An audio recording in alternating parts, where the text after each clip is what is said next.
Ako si Nino. Welcome sa Kwentong Kish by Slumber Visuals. Nax, Slumber Visuals International na. Nasa Iran.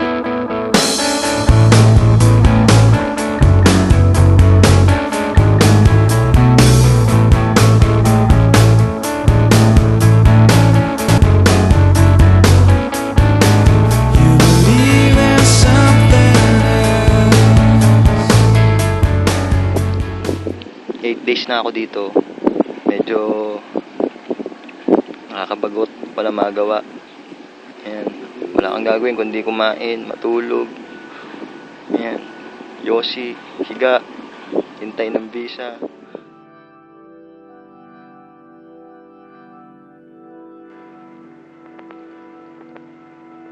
Ayun, nag-kish tour ako dito. Okay naman, yung lugar nila.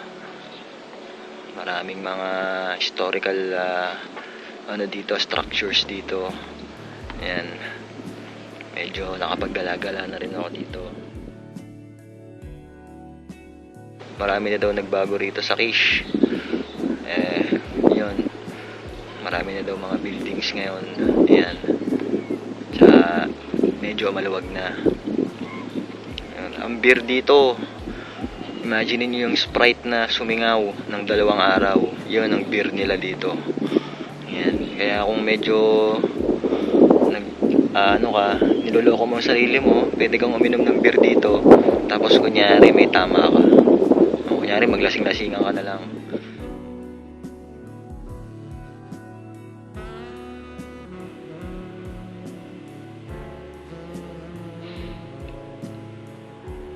Marami din dito mga Pinoy na yung wala nang, hindi sila nabisahan, hindi sila nabigyan ng yung kinancel yung visa nila ng mga employer nila. So nagsusulisit sila room by room, nagdo-door to door sila sa hotel.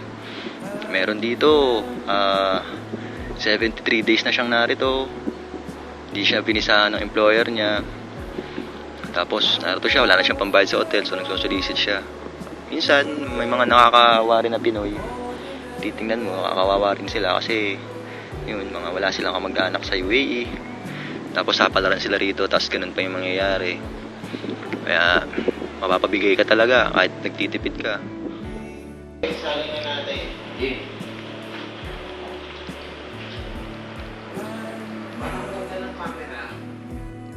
Ba't iba rin yung kwento rito.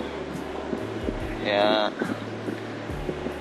minsan pag nakakarinig ka ng mga ganong kwento, mawawalan ka ng maawa ka talaga sa kanila. So sana lang, iisipin mo na lang sana hindi mangyari sa iyo yung ganon.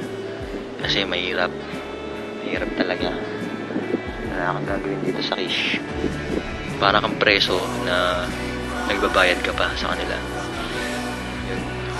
May mga makikilala ka rin ng mga ibang Pinoy, mga ibang kabayan. Yun, minsan, ang dami ko rin nakikilala rito na hindi ko naman alam ang pangalan nila. Nakakakwentuhan ko lang sila. Yan, hanggang sa nakakasama ko sila. Pero, siyempre, iba pa rin. Mas gusto ko pa rin na, mag-isa. Mas okay lang. Ayan. Minsan sa gabi, ayun, tambay ka dun sa labas, kwentuhan mo yung mga ibang Pinoy, marinig mo yung iba't ibang kwento nila.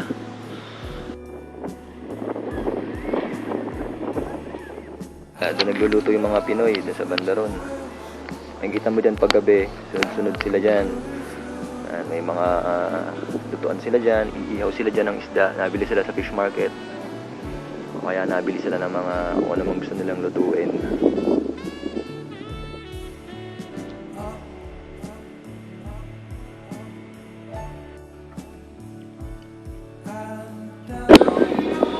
Dito nakakatuwa pera nila 100,000. Pag kumain ka dito, bill mo 615,000, 500,000. Kaya pag dito ka nagtrabaho, magiging milyonaryo ka. Pwede ka magtrabaho dito, sweldo mo 1.5 million. Yun. Pero sa atin, siguro 1,000 lang yun.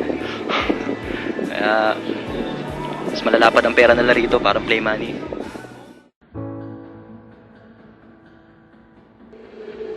May mga iba rito saglit lang. Yung tinatawag na A to A, airport to airport lang. Yung pagdating nila dito, balik na rin sila. Meron naman dito, matagal talaga, 1 month, gano'n. Yun. Meron dito A to A, April to August. Pag yung employer mo medyo malabong kausap, A to A ka rito, April to August ka. O kaya pwede rin dito 2 to 3 days. Yan. Yung pala 23 days ka dito. Picture ba? May Facebook ba ninyo? May Facebook ba ninyo? Meron. Kasama natin sa alagay. Ninyo Mar Viva Tapia. Kompleto lang eh. Dito lagi mong hihintayin yung bukas. Kasi dito pag nagkakakwentuhan ng mga Pinoy, tatanong sila, "Oh, kailan dating ng visa mo?" "Bukas daw, bukas." Nakakailang bukas na wala pa. Meron naman sa Thursday. Yung pala hindi mo alam kung anong Thursday yung darating. Kung ngayong Thursday o next Thursday o Thursday ng kabilang taon. Kaya ba't iba rin ang kwento rin talaga dito.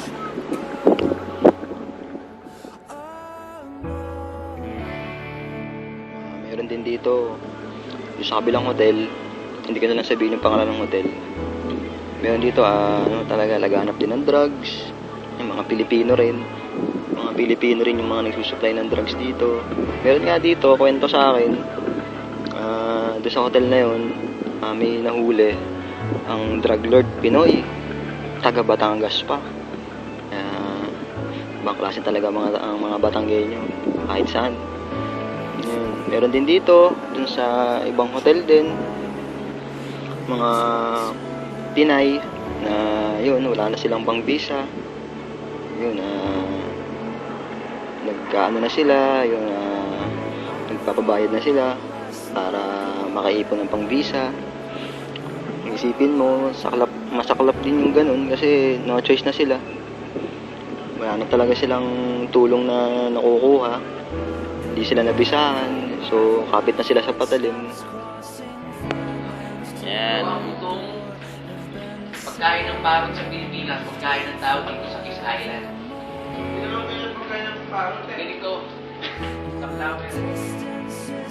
Isipin mo, huwag sana mangyari sa iyo yung ganun. Hirap. Lalo nasa ibang lugar pa. Wala kang laban dito. Tsaka dito, kakampi mo talaga sarili mo. Hanggat maaari, huwag kang masyado magtitiwala. Pero marami din naman mga Pinoy na mababait din naman. Yun nga lang, hanggat maaari, kailangan medyo matibay-tibay ang dibdib mo.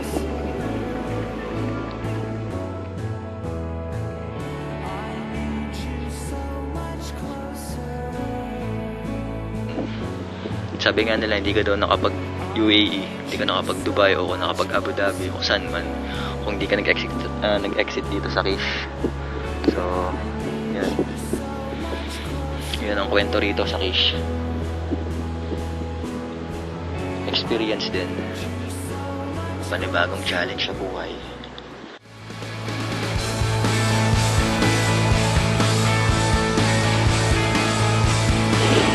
Sana may natutunan kayo na kung ano man sa kwentong Kish. So, bye guys. Lalakad na ulit ako. Gagala na ulit ako. That's all.